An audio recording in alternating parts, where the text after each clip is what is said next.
ओम साईराम मैत्रिणींनो. तर मैत्रिणींनो, खूप दिवसातून आजचा व्हिडिओ आहे आपला. तर कारण का खूप दिवस झाले आपला व्हिडिओ नाही आले याचं कारण एकच आहे. जसं आपण शॉप चालू केलेला आहे आणि आपल्या पेपरच्या ऑर्डर असतात, त्यानंतर साडीचा पण बिझनेस आपण सुरू केलेला आहे, त्यामुळे व्हिडिओ बनवायला आणि लावू यायला अजिबात वेळ मिळत नाहीये. त्याबद्दल मी सगळ्यांची दिलगिरी व्यक्त करते अगोदर. तर मैत्रिणींनो, आजचा जो व्हिडिओ आहे तो खूप जणींच्या रिक्वेस्टवरती आपण बनवलेला आहे. खूप दिवसापासून मी पोस्ट करेल असा हा माझा प्रयत्न होता, पण भरपूर कारणामुळे हा व्हिडिओ लवकर पोस्ट एडिटिंग होत नव्हता. त्यामुळे आजच्या आजच व्हिडिओ बनवायचा आणि आजच्या आजच पोस्ट करायचा असं मी ठरवलं होतं. चला तर मैत्रिणींनो, जास्त मी तुमचा वेळ घेणार नाहीये. जो विषय आहे त्याकडे आपण वळूया. तर विषय आहे आपला बोटनेक ब्लाऊजच्या मापांचा चार्ट. या अगोदरचे आपण चार्ट शेअर केलेले आहेत प्रिन्सेस कट ब्लाऊजचे. त्यासोबतच आपण कटोरी ब्लाऊज, फोरटेक ब्लाऊजचे चार्ट शेअर केलेले आहेत आपल्या चॅनलवरती. नसेल बघितले तर ते पण नक्की बघा. आणि आजचा जो आपला चार्ट आहे तो आहे आपला बोटनेक ब्लाऊजच्या मापांचा चार्ट. ठीक आहे. तर पहिले जे आपण दिले होते चार्ट ते आपले 28 पासून 42 पर्यंत होते आणि बोटनेक ब्लाऊजचा मी आज देणार आहे तो आहे आपला 28 पासून 50 पर्यंत. आणि त्यासोबत तुम्ही तुमच्या वहीमध्ये पुढील आणि मागील म्हणजे समोरचा भाग जो आहे बोटनेकचा तो मी तुम्हाला प्रिन्सेस मध्ये देणार आहे आणि त्याची आकृती सुद्धा मी सोबत देणार आहे पुढच्या भागाची आणि मागच्या भागाची. तर तुम्ही तुमच्या वहीमध्ये पूर्ण जो चार्ट शेअर करणार आहे मी तुम्हाला सांगणारच आहे ब्लाऊजच्या मापांचं, तर ते पण तुम्ही तुमच्या वहीमध्ये उतरून घ्या. सोबतच तुम्ही आकृती सुद्धा मागील आणि पुढील तुमच्या वहीमध्ये काढून घ्या. चला, मी जास्त बोलायला अजिबात वेळ घेत नाहीये, सुरुवात करू. इथं बघा मैत्रिणींनो, अगोदर मी तुम्हाला आहे ना आकृती मागील आणि पुढील आकृती समजून सांगणार आहे, त्यानंतर आपण चार्टकडे वळूया. तर मैत्रिणींना सुरुवात करायच्या अगोदर आपल्या व्हिडिओला प्रत्येकीने लाईक करा. चॅनलवर नवीन असाल तर चॅनलला सबस्क्राईब करा. सबस्क्राईब करून त्यासमोरचं बेल बटन ऑन करा, म्हणजे येणारे नवीन व्हिडिओ आले की तुम्हाला त्याची सूचना मिळत असते तुमच्या फोनवरती. चला तर आता आपण आकृतीला सुरुवात करूया मैत्रिणींनो. तर बोटनेक मागील भाग आहे त्याची ही आकृती आहे. तर इथं फक्त नावं टाकून दिलेले आहेत, किती कोणतं कसं माप घेतलंय अजिबात सांगितलेलं नाही. शोल्डर किती, मुंडा किती, फक्त आकृती आहे. पण ज्या वेळेस आपण ब्लाऊज कटिंग करू त्यावेळेस आपल्याला मापे घेऊनच आपल्याला ब्लाऊजचं मेजरमेंट टाकून ब्लाऊज कटिंग करायचा असतो. अगोदर आपण आकृती समजून घेऊया. त्यानंतर समजा आता हे शोल्डर सांगितलं मी तुम्हाला, तर शोल्डर किती आहे, कोणत्या साईजचं किती आहे ते इथं टाकायचं असतं. इथं फक्त तुम्हाला आकृती समजून सांगणार आहे. ठीक आहे. तर बघा मैत्रिणींनो, मागील भाग आहे. सगळ्यात अगोदर आपण मागील भाग काढत असतो. तर मागील भाग काढताना आपण बंद बाजूवरती काढत असतो, बरोबर. तर बंद बाजूवरती आपल्याला काय करायचं असतं, पूर्ण उंची प्लस 1 इंच शिलाईसाठी घ्यायचं असतं. बोटनेक ब्लाऊज आहे तर पूर्ण उंची प्लस 1 इंच ही झाली उंची. ठीक आहे. त्यानंतर उंची घेतली तर परत आपण इथं शोल्डर घेत असतो. हे पाय इथून इथपर्यंत शोल्डर असतं आणि शोल्डर पासून सरळ खाली आपण मुंडा घेत असतो आणि ही लाईन मारत असतो, बरोबर. त्यानंतर इथं जे माप आलंय तेच माप आपण इथून इथपर्यंत जेवढं माप आलंय तेच माप आपण इथून इथपर्यंत टाकत असतो. आता इथं मी टाकलेलं नाही कारण इथं गळा आखून घेतलेला आहे मी. तर मी तुम्हाला सांगते, इथून इथपर्यंत आपण हे माप घेतलेलं आहे. आता आपल्याला काय करायचं आहे, इथं चेस्टचा चौथा म्हणजे छातीचा चौथा भाग लागणार आहे. ते पण मी तुम्हाला चार्टमध्ये देणार आहे. प्रत्येक चेस्टचा चौथा भाग लागत असतो. तर छातीचा चौथा आणि प्लस शिलाई मार्जिन घेतलेलं असतं. इथपर्यंत आपलं छातीचा चौथा आलेला आहे आणि पुढचे शिलाई मार्जिन आलेलं आहे 1.5 किंवा 2 इंच. तुम्हाला जेवढं हवं तेवढं तुम्ही घेऊ शकता. आता इथून जे माप इथपर्यंत जे आले तेवढंच तुम्ही इथं कमरेच्या लाईनवरती टाकलं तरी चालेल, किंवा मग कमरेचा चौथा भाग, त्यानंतर प्लस 1 इंच करायचं पाठीचे टक्ससाठी आणि शिलाई मार्जिन तुम्ही जे इथं घेतलंय तेवढंच तुम्हाला इथं घ्यायचंय. तर हे आहे आपलं शिलाई मार्जिन. ठीक आहे. त्यानंतर बघा, आता आपण इथं येऊया. शोल्डरची जी पट्टी आहे, शोल्डरच्या पट्टीवरती इथं गळा रुंदी टाकायची आहे. त्यानंतर गळा उंची टाकायची आहे आणि हा बॉक्स इथं काढून घ्यायचा आहे. त्यानंतर आपल्याला असा गोलवा आकार द्यायचा आहे. हा आपला हाफ गळा आहे. ओके. त्यानंतर बघा मैत्रिणींनो, जे अंतर उरले गळा रुंदीपासून पुढे शोल्डर पर्यंत ते आहे आपली शोल्डर पट्टी. आता ही जी शोल्डर पट्टी पासून आपण जे मुंड्याची लाईन मारली आहे त्याच्यावरती आपण अर्धा इंच शोल्डर उतार घ्यायचा आपला बोटनेक ब्लाऊजचा. ठीक आहे. कोणत्याही बोटनेक ब्लाऊजचा इथं अर्धा इंच वरून खाली अर्धा इंच शोल्डर उतार घ्यायचा. गळा रुंदीपर्यंत आपण ही तिरकी लाईन मारायची आणि ही आपल्याला कटिंग करून घ्यायचं असतं. त्यानंतर बघा, ही जी लाईन मारली इथं काटकोन तयार झालेला आहे. त्यानंतर इथे 1 इंच आपण नेहमीच्या रेग्युलरच्या ब्लाऊजला 1.5 इंचावरती मुंड्याचा आकार देतो, पण हा ब्लाऊज आपला बोटनिक आहे तर आपल्याला इथं 1 इंचावरती मुंड्याचा आकार द्यायचा आहे. तर 1 इंचावरती हा मुंड्याचा आकार आपण इथं दिलेला आहे. ठीक आहे, तर ही जी लाईन आहे ती आहे मुंडा आणि हा जो आकार आहे तो मुंड्याचा आकार आहे. त्यानंतर बघा मैत्रिणींनो, इथं येऊया आपण. हा हाफ गळा आहे. आता तुम्हाला जर पाठीमागे गळा नको असेल, फक्त गळा मानेवरतीच हाफ गळा पाहिजे असेल तर तुम्ही हा एवढाच घ्यायचा, आणि जर डिझाईनचा काढायचा असेल तर तुम्ही इथं खाली यायचं आहे. तर आता आपण इथं गळा रुंदी किती घेतली आहे ती गळा रुंदी इथं टाकायची आहे. काही काही गळे डायरेक्ट इथून असतात आणि काही काही नाही, इथं शो बटन किंवा पॅच किंवा लेस लावायचे असेल तर इथं थोडंसं 1.5 इंचाचं अंतर ओपन असतं. तर तुम्हाला डायरेक्ट इथून घ्यायचं असेल तर तुम्ही इथून घेऊ शकता 1.5 इंच अंतर न सोडता. पण हे तुम्ही डायरेक्ट घेतलं तर इथं ओपन बाजू होत असते आणि अंतर सोडलं तर इथं बंद बाजूच राहत असते. शिलाई राहते आपलं, इथं शिलाईमध्ये जाऊन जाऊन थोडंसं अंतर राहतं. ठीक आहे, म्हणजे हे ओपन होत नाही. आणि जर तुम्ही इथून डायरेक्ट गळा टाकला खालचा तर हे ओपन होत असतं भाग. ठीक आहे, त्यानंतर बघा मी इथं 1.5 इंच सोडलेला आहे आणि गळा रुंदी आपण इथं किती घेतली तेवढीच इथं गळा रुंदी घ्यायची आणि खाली तुम्हाला पट्टी किती हवी आहे तेवढं माप इथून वरती टाकायचं आणि परत इथे पण गळा रुंदी टाकायची आणि हा बॉक्स काढून घ्यायचा आणि याच्या आतमध्ये तुम्हाला कोणत्याही गळ्याचा बोटनेकचा पाठीमागील गळ्याचा आकार इथं द्यायचा आहे. ठीक आहे, इथं मी तुम्हाला अशा पद्धतीने पाठीमागील गळ्याचा आकार दिलेला आहे.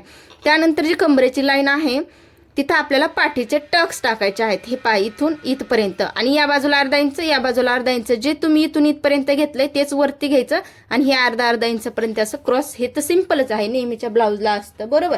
तर अशा पद्धतीने हा आपला मागील भाग आहे बोटनेकचा. आता आपण पुढचा भाग बघूया. तर हे बघा इथं आता बदल काय आहे पुढच्या भागामध्ये. तर पुढच्या भागामध्ये बदल काय आहे, 1/2 इंच हुक लूक. जर तुम्हाला हुक लूक काढायचे असतील पुढे तर तुम्हाला हे 1/2 इंच अगोदरच इकडे वाढून घ्यायचं आहे. ठीक आहे, त्यानंतर त्याच्यावरती तुमची पूर्ण उंची जेवढी आहे ब्लाऊजची तेवढी, त्याच्यामध्ये 1.5 इंच शिलाई मार्जिन. जर तुम्ही मागील भागच पुढील भागावर ठेवला तर 1 इंच अगोदर भेटलेली आहे, फक्त 1/2 इंच तुम्हाला इथं एक्स्ट्रा घ्यायचे आहे उंचीमध्ये. हे 1/2 इंच उंचीमध्ये आणि या बाजूला 1/2 इंच तुम्हाला एक्स्ट्रा वाढून घ्यायचं आहे. बाकी हे माप जेवढं तुमचं शोल्डर होतं ते टाकायचं आहे. गळा रुंदी तुमची मागील भागाला जेवढी आली तेवढी टाकायची आहे. त्यानंतर पुढचा गळा प्लस 1/2 इंच टाकायचा आहे आणि हा बॉक्स तयारी इथं करून घ्यायचा आहे. आणि इथं पुढे तुम्हाला चौकोनी ठेवायचा असेल तर चौकोनी. पुढचा गळा ब्रॉड होत असतो बोटनेक ब्लाऊजचा. तर इथं आपण पानगळ्याला आकार दिलेला आहे. तर हे गळा आपला रेडी झालेला आहे. त्यानंतर ही शोल्डर पट्टी आहे आणि इथं पण बघा आपण शोल्डर उतार जसं मागील भागाला दिला होता तसंच आपण इथं पण दिलेला आहे. तर आता बदल काय करायचा, इथं बघा सरळ खाली आपण ही मुंडा टाकलेला आहे, ही लाईन मारलेली आहे. ओके, आणि आपला हा तिचा चौथा भाग आलेला आहे इथपर्यंत आणि हे आपलं शिलाई मार्जिन आहे. आणि 1 इंच एक्स्ट्रा हे आपण काय घेतलेलं आहे, हे शिलाई मार्जिन घेतलंय. पण हे 1 इंच जास्त का घेतलंय की हा भाग आणि हा भाग आपण जोडतो बघा. याचा 1/2 इंच जातं आणि ह्या भागाचा 1/2 इंच, म्हणजे हे दोन्ही भाग ज्यावेळेस जोडतो तर अर्धा 1 इंच होतं, ते आपण 1 इंच हे पुढे वाढून घेतलेलं आहे आणि हे आपलं शिलाई मार्जिन आहे. तर बघा हा काटकोन तयार झालेला आहे. इथं आपल्याला मुंड्याचा आकार द्यायचा आहे. पण काय करायचंय, हे जे आपण मुंड्याचं माप इथं टाकले सरळ खाली आणि तिथून आपण चेस्टचा चौथा म्हणजे छातीचा चौथा प्लस शिलाई मार्जिन आणि 1 इंच एक्स्ट्रा जे घेतलंय इथूनच आपण मुंड्याचा आकार द्यायचा नाहीये. बघा इथं आपण मागील भागाचा आपण इथून दिला होता 1 इंचावरती. आता आपल्याला काय करायचंय, पुढील भागाचं काय करायचं बघा, इथून आतमध्ये घ्यायचंय, सरळ आतमध्ये 1.5 किंवा 1 इंच आतमध्ये घ्यायचं आणि इथून वरतून जशी आपण ही मुंड्याची सरळ लाईन मारली तशी इथून ह्या 1 इंचापर्यंत तिरकी लाईन मारायची आणि मग इथून इथे 1 इंच टाकून पुढच्या मुंड्याचा आकार द्यायचा आहे. आता हे का करायचंय सांगते ऐका. तर शोल्डर जास्त असल्यामुळे इथं जास्त अंतर मिळतं, मग काखेमध्ये फुगा येतो, म्हणून तुम्हाला हे 1.5 किंवा 1 इंच आतमध्ये टाकून परत इथं 1 इंच मुंड्याला आकार म्हणजे 1 इंच माप टाकून मुंड्याला आकार इथं द्यायचा आहे. तर ही गोष्ट लक्षात घ्या. ठीक आहे, आता इथं आपल्याला काय करायचंय बघा, कंबरेच्या लाईनवरती टक्स रुंदी टाकायची आहे. आता इथं प्रिन्सेसला आकार मी अशा पद्धतीने दिलाय. जर तुमची मोठी साईज असेल म्हणजे चेटचं माप जास्त असेल, उंची जास्त असेल आणि म्हणजे जास्त तब्येतवाले लेडीजचं ब्लाऊज जर असेल तर त्यांना समोरच्या साईडला पप असा येत नाही, गोलवा आकार येत नाही, सगळा सपाट भाग होऊन जात असतो. तर त्यांच्यासाठी तुम्ही अशा पद्धतीने प्रिन्सेसला आकार द्यायचा. आणि जर कमी चेस्ट असेल त्यांना तुम्ही अशा पद्धतीने आकार द्यायचा आहे प्रिन्सेसला. ठीक आहे. तर मैत्रिणी, इथं मी तुम्हाला असा जर आकार दिला तर इथं खूप छान गोलवा आकार तयार होतो, पप खूप सुंदर येत असतो. म्हणून मोठ्या साईजचा जो प्रिन्सेसचा आकार आहे तो मी तुम्हाला इथं दिलेला आहे. आता हे माप कसं टाकलंय बघा. या अगोदरचं मी प्रिन्सेस कट ब्लाऊजची आकृती शेअर केलेली आहे. त्यामध्ये मी तुम्हाला सांगितलेलं आहे की इथून इथं टक्स रुंदी टाकायची आहे. जेवढी टक्स रुंदी घ्याल तेवढीच तुम्हाला उंची घ्यायची आहे, टक्सची उंची घ्यायची आहे. त्यानंतर तुम्ही बघा कमरेचा चौथा इथपर्यंत घेतलेला असतो, कमरेचा चौथा भाग. त्यानंतर पॉपसाठी तुम्हाला म्हणजे कमी साईजला कमी इंच घेतो आपण, मिडियम साईजला 2 इंच घेतो आणि हेवी साईजला आपण 2.5 इंच घेत असतो. तर हे शिलाई मार्जिन. ठीक आहे. तर बघा आपण कमरेचा चौथा प्लस इथं जेवढा आपण पॉपसाठी घेतो ना त्याचा अर्धा भाग इकडे आणि अर्धा भाग आपण इकडे टाकायचा आहे, टक्स रुंदी टाकायची. त्यानंतर समजा तुम्ही 2 इंच पपसाठी घेतलं असेल तर इथून इकडे 1 इंच घ्यायचं आणि इथून इकडे 1 इंच घ्यायचं, म्हणजे 2 इंच होईल. जर तुम्ही 3 इंच घेतलं असेल तर 1.5 इंच इकडे 1.5 इंच इकडे घ्यायचं आहे. त्यानंतर जी टक्स रुंदी टाकली तसंच आपल्याला टक्सची उंची घ्यायची. अर्धा इंच प्लस ब्लाऊजची उंची जास्त असेल तर तुम्ही अर्धा इंच प्लस करून टक्सची उंची घ्यायची आहे. त्यानंतर अशी क्रॉस लाईन मारायची आहे आणि एकदम सिंपल मुंड्याकडे हा आकार आपल्याला हा प्रिन्सेसचा आकार घेऊन जायचा आहे. तर खूप सोपा आहे हा प्रिन्सेसचा आकार. आणि हा आकार दिल्याने तुम्हाला पप म्हणजे गोलवा आकार खूप सुंदर येत असतो आणि समोरचा भाग पण एकदम परफेक्ट बसत असतो असा प्रिन्सेसला आकार दिल्याच्या नंतर. ठीक आहे. तर तुम्ही कमी हेवी म्हणजे हेवी साईजला हा आकार वापरायचा आहे आणि कमी चेस्टवाल्यांना तुम्ही अशा पद्धतीने प्रिन्सेसला जसा आकार देतो तसा तुम्ही आकार द्यायचा आहे. ठीक आहे. तर बघा आता जे आपण इकडे घेतलेला आहे हे तिरकी लाईन, तर इथून इकडे बघा इथं अर्धा इंच घेतले आणि ही लाईन इकडे मारलेली आहे. तसंच आता आपल्याला बघा इथून वरती अर्धा इंच घ्यायचं आहे आणि हे आपल्याला इथपर्यंत असं लाईन मारून हे कट करून घ्यायचं आहे. ज्यावेळेस आपण पेपर कटिंग करतो त्यावेळेस हे अर्धा इंच उंची आपल्याला अर्धा इंच उंची फक्त इथं पपसाठी मिळत असते. ठीक आहे. तर ही साईडची अर्धा इंच उंची ही आपल्याला नंतर कटिंग करून टाकायची असते. तर अशा पद्धतीने आपण हा प्रिन्सेसचा पुढचा भाग आहे तर लक्षात घ्या. आणि जर तुम्हाला कोणत्या साईजला ही टक्सची रुंदी आणि टक्सची उंची किती घ्यायची माहिती नसेल तर या अगोदरचा व्हिडिओ मी प्रिन्सेस ब्लाऊजच्या आकृती किंवा प्रिन्सेस ब्लाऊजचा चार्ट शेअर केलेला आहे. त्याच्यामध्ये तुम्हाला प्रत्येक साईजचं वेगळं माप असतं, टक्स रुंदी हे आणि टक्सची उंचीचं हे मी तुम्हाला त्या व्हिडिओमध्ये दिलेलं आहे. तो पण व्हिडिओ नक्की बघा आणि तुमच्या वहीमध्ये उतरून घ्या म्हणजे तुमच्या लक्षात येईल. ठीक आहे. तर बघा अशा पद्धतीने आपण हे माप घेतलेलं आहे म्हणजे आकृती काढलेली आहे पुढची. तर आता आपण येऊया चार्टकडे. तर मैत्रिणींनो बोटनेक ब्लाऊजच्या मापांचा चार्ट आहे. तुम्हाला मी इथं माप किती घेतलं हे अजिबात सांगितलेलं नव्हतं, तर इथं फक्त तुम्हाला नावं सांगितलेली आहेत. ठीक आहे आकृतीमध्ये.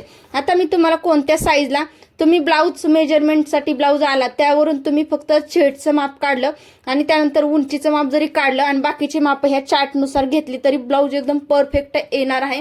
त्यामुळेच तुम्हाला हा चार्ट मी तुमच्यासोबत शेअर करणार आहे. म्हणजे कमी माप लागणार आहेत. तुम्ही ज्यावेळेस ब्लाऊजचं माप घेता त्यावेळेस तुम्हाला फक्त 2च माप घ्यायचे. एक छेडचं घ्यायचं आहे आणि एक तुम्हाला उंचीचं घ्यायचं आहे. ठीक आहे. तर उंची तुमची ब्लाऊजची जेवढी असेल तेवढी त्याच्यामध्ये 1 इंच तुम्हाला प्लस करायचं असतं. ठीक आहे. तर ही गोष्ट लक्षात ठेवा. बाकीचे तुम्ही माप चार्टमधले घ्यायचे आहेत. ब्लाऊज बघा अजिबात कुठेही चुकणार नाही. तर समजा तुमचं चेस्टचं माप म्हणजे छातीचं माप 28 असेल तर इथं मी लिहिलेलं आहे, या बाजूला नंबर लिहिलेले आहेत. तर इथं साईज म्हणजे छाती लिहिलेली आहे, इथं शोल्डर, मुंडा, गळा रुंदी, गळा उंची, छातीचा चौथा भाग पण मी इथं तुम्हाला दिलेला आहे. ठीक आहे. तर बघा 28 साईज आहे. तर 28 साईजला आपल्याला शोल्डर घ्यायचे 6.5 इंच, मुंडा 6.5 इंच, गळा रुंदी 4 इंच, गळा उंची 3.5 इंच, चौथा भाग 7 इंच. आता पहिलं जे आहे 28 साईज तर मी तुम्हाला थोडक्यात इथं सांगणार आहे. तर बघा 28 साईज आहे म्हणजे छाती आपली 28 आहे तर चौथा भाग इथं आहे. बरोबर. तर बघा 28 साईजला आपल्याला शोल्डर म्हणजे उंची तुम्ही घेतली जेवढी उंची तेवढी घेतली त्याच्यामध्ये 1 इंच घेतलं उंची तर तुम्हाला शोल्डर हे घ्यायचं आहे 6.5 इंच. इथं बघा त्यानंतर मुंडा, जिथं शोल्डर आले तिथून सरळ खाली मुंडा घ्यायचा आहे. त्यानंतर ही गळा रुंदी घ्यायची आहे, शोल्डरच्या लाईनवरती गळा रुंदी येईल आणि त्यानंतर ही गळा उंची येईल आणि त्यानंतर चेस्टचा चौथा भाग येतो. बघा आता इथं 28 आहे, तर इथं मी तुम्हाला छातीचा चौथा भाग घ्या म्हणून सांगितलेलं होतं आणि त्याच्यामध्ये तुम्हाला शिलाई मार्जिन ॲड करायचं आहे. तर बघा 28 साईजचा चौथा भाग आहे 7 इंच, म्हणजे कोणत्याही साईजचा चौथा भाग इथपर्यंत येईल आणि तिथून पुढे तुम्हाला शिलाई मार्जिन घ्यायचं आहे, पाठीमागचं सांगितलं. त्यानंतर बघा पुढचं सांगते आता. 30 साईज आहे, 30 साईजला 6.5 इंच शोल्डर, मुंडा 6.5 इंच, गळा रुंदी 4 इंच, गळा उंची 3.5 इंच, छातीचा भाग जो आहे तो 7.5 इंच आलेला आहे. त्यानंतर 32 साईज आहे, 32 साईजला शोल्डर 6.5 घ्यायचं, मुंडा 6.5 घ्यायचा, गळा रुंदी 4.5 घ्यायची, गळा उंची 4 इंच घ्यायची, छातीचा चौथा भाग 8 इंच घ्यायचा 32 साईजला. त्यानंतर 34 साईज आहे, 34 साईजला 7 इंच शोल्डर घ्यायचं, 7 इंच मुंडा घ्यायचा, 4.5 इंच गळा रुंदी घ्यायची, गळा उंची 4.5 इंच घ्यायची आणि 8.5 इंच छातीचा चौथा भाग घ्यायचा आहे. ठीक आहे. त्यानंतर 36 साईज आहे, 36 साईजला 7 inch shoulder, Munda 7 inch, 4.5 inch गळा रुंदी आहे, गळा उंची 4.5 इंच आहे, छातीचा चौथा भाग 9 इंच आहे. त्यानंतर 38 साईज आहे, 38 साईजला शोल्डर 7.5 आहे, मुंडा 7.5 आहे, म्हणजे जेवढं तुमचं शोल्डर असेल तेवढंच तुम्हाला मुंडा घ्यायचा आहे. ठीक आहे. त्यानंतर बघा गळा रुंदी 4.5 इंच आहे, गळा उंची 4.5 इंच आहे, छातीचा चौथा भाग 9.5 इंच आहे 38 साईजचं. त्यानंतर 40 साईज आहे, 40 साईजला तुम्हाला शोल्डर 7.5 घ्यायचे, मुंडा 7.5 घ्यायचा आहे, त्यानंतर गळा रुंदी 4.5 इंच घ्यायची, गळा उंची 4.5 इंच घ्यायची आणि चौथा भाग 10 इंच घ्यायचा आहे. त्यानंतर 42 साईज आहे. तर मैत्रिणींनो, एक गोष्ट याच्यामध्ये नोटीस करा, 40 साईज नंतर खूप जणींना प्रश्न पडलेला असेल की ताईने 28, आता इथलं बघा तुम्ही 42चं राहू द्या पाठीमागं, आता 28, 29, 30 ताईनी डायरेक्ट 28च्या नंतर 30 दिलंय, मग 29 कुठे, त्यानंतर 30 आणि 32, मग याच्यामध्ये 31 कुठे आहे. तर मैत्रिणींनो, जर तुमचं 28 आणि 30 याच्यामध्ये 29 आहे, तर 29 चेस्टचं माप असेल तुमचं, तर तुम्हाला 30 चेस्टचं माप टाकायचे आहेत आणि फिटिंग थोडी जास्त करायची आहे. ठीक आहे. म्हणजे 29 साईजचं होऊन जाईल, अगदी पाव इंचाचा फरक पडतो. तर तुम्ही काय करायचं, 30 कमी साईज घ्यायची नाही बरं का, जास्त साईजचं पेपर कटिंग करायचं, म्हणजे थोडी जास्त फिटिंग केली तरी ब्लाऊज एकदम परफेक्ट होतो. तसंच तुमची जर चेस्ट 31 असेल तर तुम्हाला 32चं पेपर कटिंग करायचं आहे. ठीक आहे. चला तर आता वळूया पुढे आपण.